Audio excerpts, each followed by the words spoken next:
The next piece that we're going to add to our spreadsheet will be loans payable. So we have this loan outstanding, this $400,000 loan outstanding.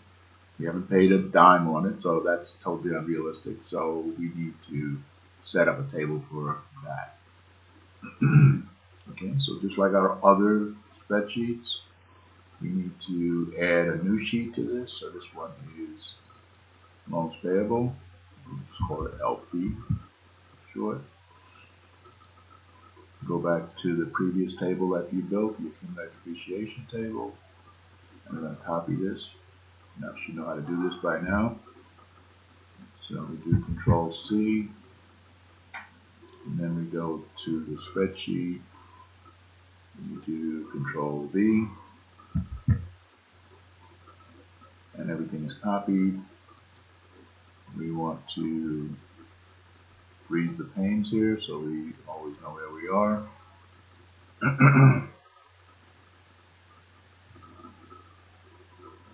Freeze panes. So that works, and now we can go back to the original spreadsheet, hit escape, clear that out, and now we go to loans payable.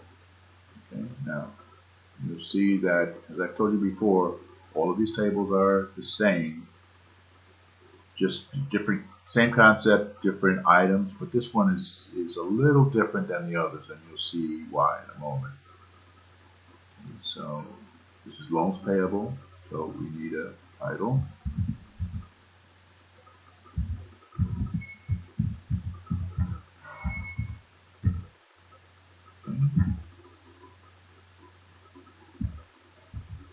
And start with the beginning balance.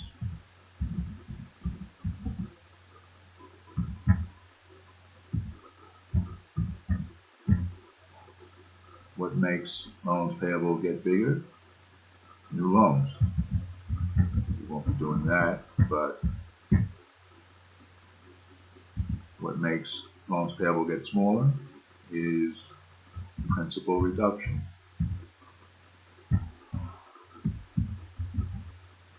That's the repayment of the loan. Principal gets reduced. And then there's an ending balance.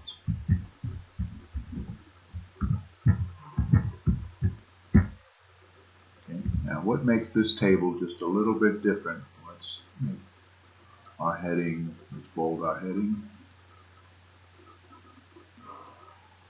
Now what makes this table just a little bit different is that there are 2 extra rows that are needed. And that's what you see in a moment. This is for the sake of clarity. And those 2 extra rows are to record interest and the payment that is made. Okay, so that's the difference. None of the other tables that we've done so far had anything like this. We need that for this table. Okay. So we also need to set up the variables for this loan. So we need an interest rate and we need a time. So this is, let's say, 8%. So we type 0.08 in, and it's for 5 years. It's a 5-year loan. So we type 5 in. Both of these are variables. So we paint them green as our custom. Green is for variables. Okay, so now we begin. Now in this case, our beginning balance is not this ending balance here, but our beginning balance is the loan that we took out on day 1. All right, so that's our beginning balance here. So let's tie a table to that.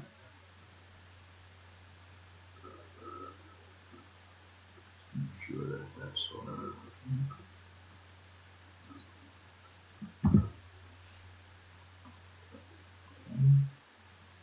We have no new loans. The reduction, we'll worry about that in a moment.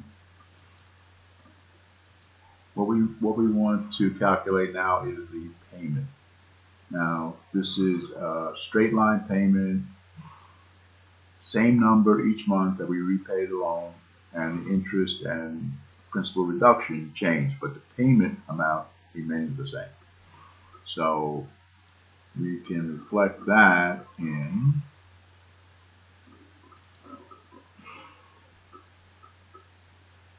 our payment. We need to find payment here. Let's see, there's payment. PMT, where are you?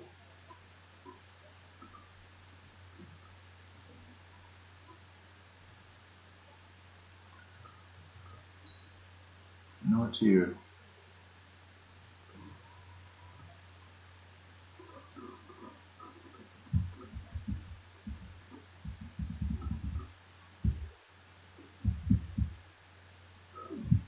Hold on for a second.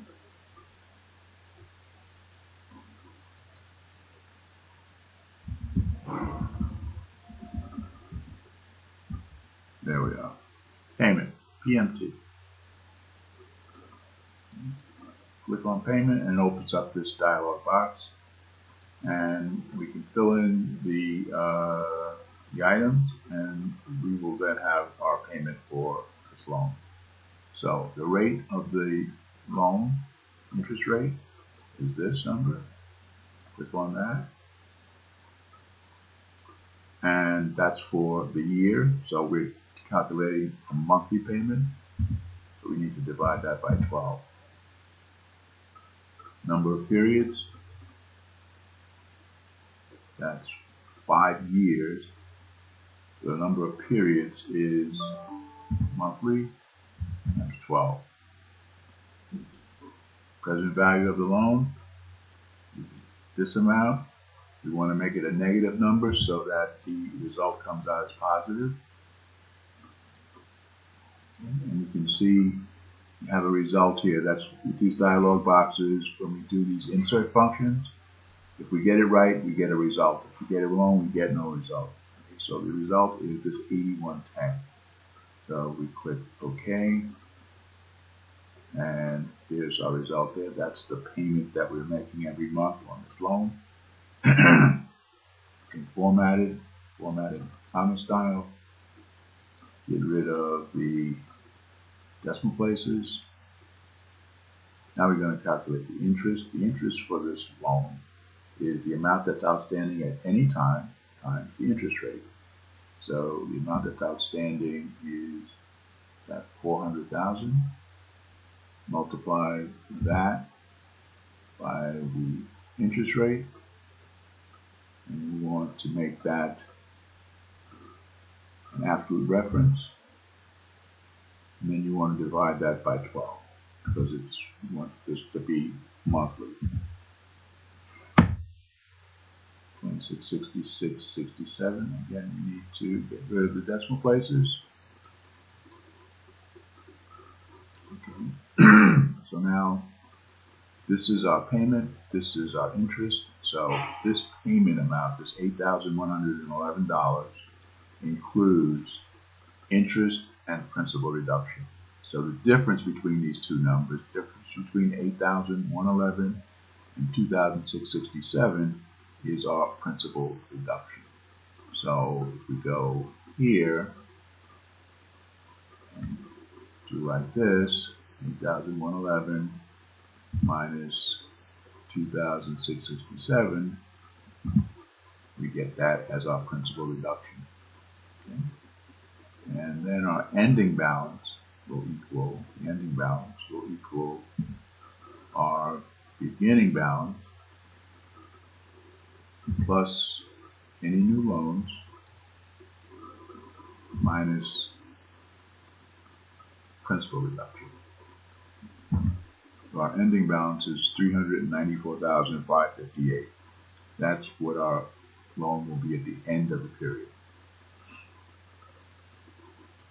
In period 2, next period, this number, this beginning balance is equal to our ending balance. Ending balance always equal to ending balance. The payment is going to be the same, so we will make this equal to that.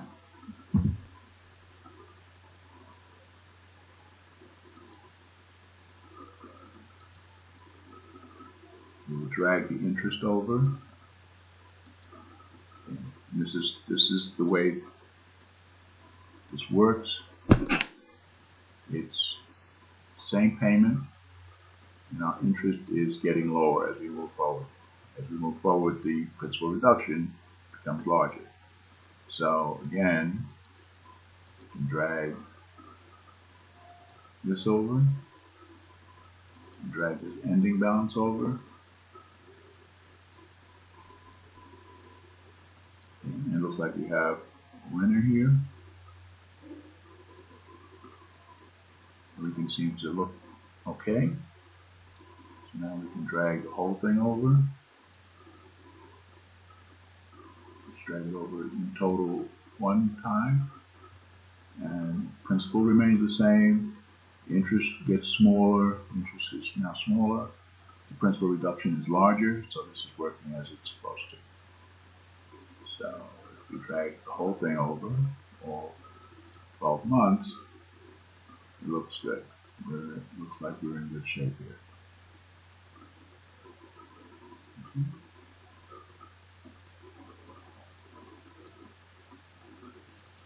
Again, just to make it clear, this principal reduction is 5,480, 5,444, either one of them is equal to the payment, which is the same amount each month, minus the interest, principal reduction.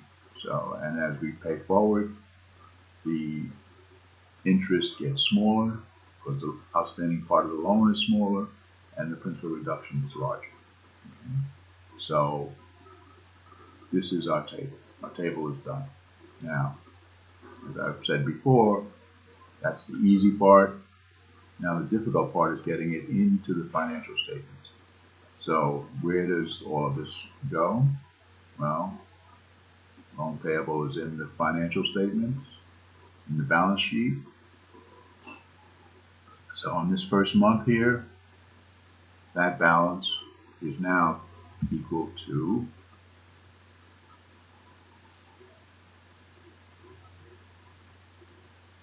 this ending balance, 394,556.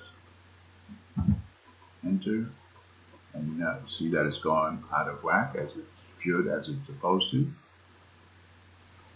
Notice the amount that it's out of balance by is 5,444, the principal reduction. So if we drag this across,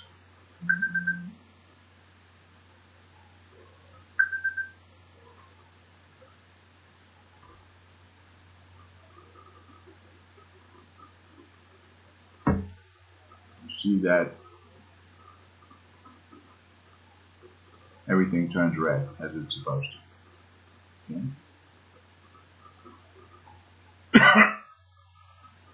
So what is our problem here? Well, we need to make some additions. So one of those additions is to the income statement, because now we have an additional expense. We have interest expense. And our interest expense is, we can put our interest expense, let's see, I have a note as to where I want to put my interest expense. So the interest expense can go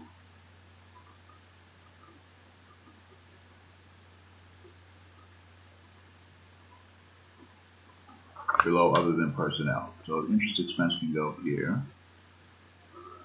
So we want to add a row.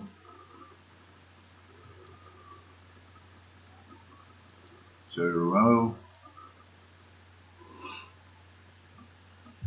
interest expense,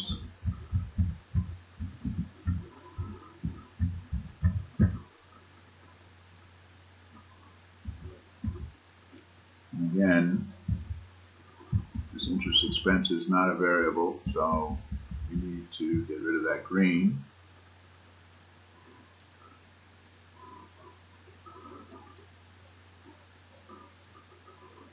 And record that interest expense from our table. And this is going to be a negative number, so equal to minus the interest expense from the table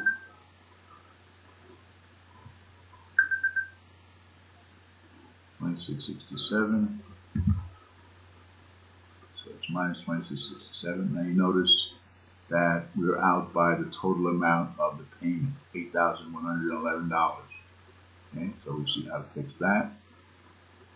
Take the interest expense and we drag that over.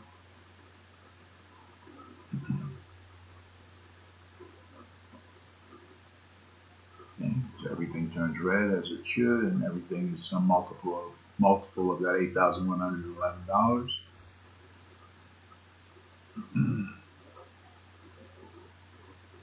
Our totals are okay. We just check to make sure that our totals include everything.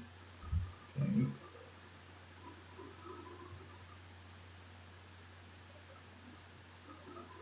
Now what we want to make sure of is that we include in this cash flow statement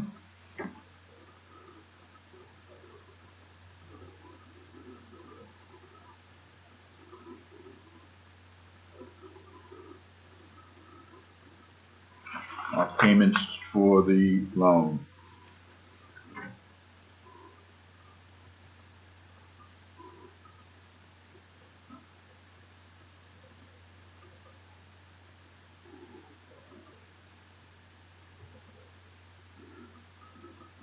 Okay, just one second. Give me a moment.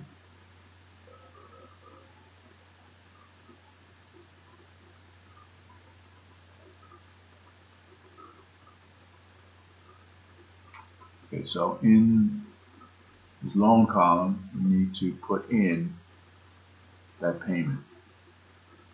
All right, so we get that payment from the table, and that payment is a minus, negative number. If we look at the table, $8,111 is the amount that we pay. You can see now that the red has gone away. Now we can drag that over, and the red has gone away all across the board. But we still have a problem here. Cash flow statement is out. The cash flow statement is out by the amount that is the principal reduction. So that's on this loan line. Principal reduction would be on this loan line. So we want to tie this into the principal reduction from our table.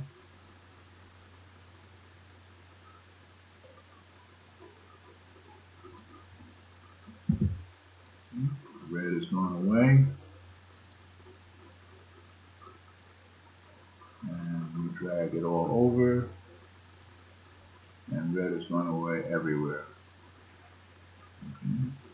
So we have our loan payable now in our financials. We're paying off this loan every month. And you can see the loan balance is decreasing as we pay it. Okay. Now, summary needs to be fixed. So some red marks in the summary.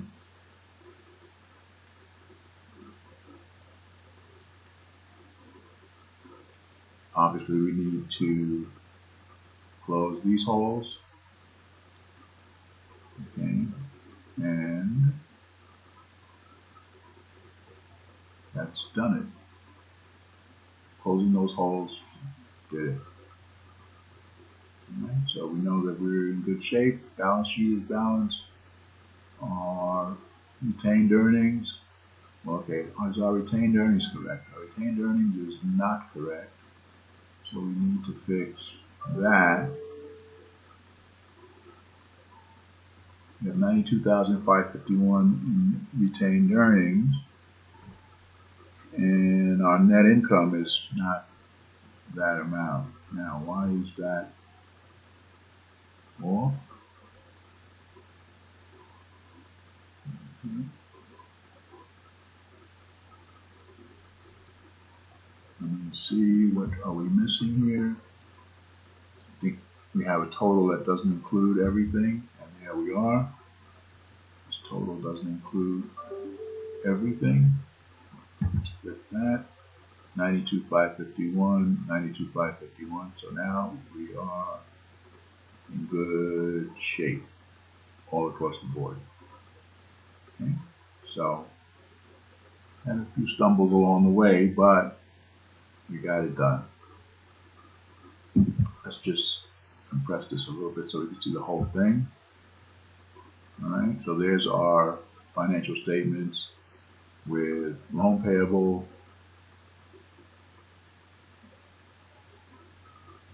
and we have accounts receivable, accounts payable, accumulated depreciation, and loans payable. Okay. They're realistic. To be more realistic, there are other things that can be added to this, which we will discuss another time. So that's that.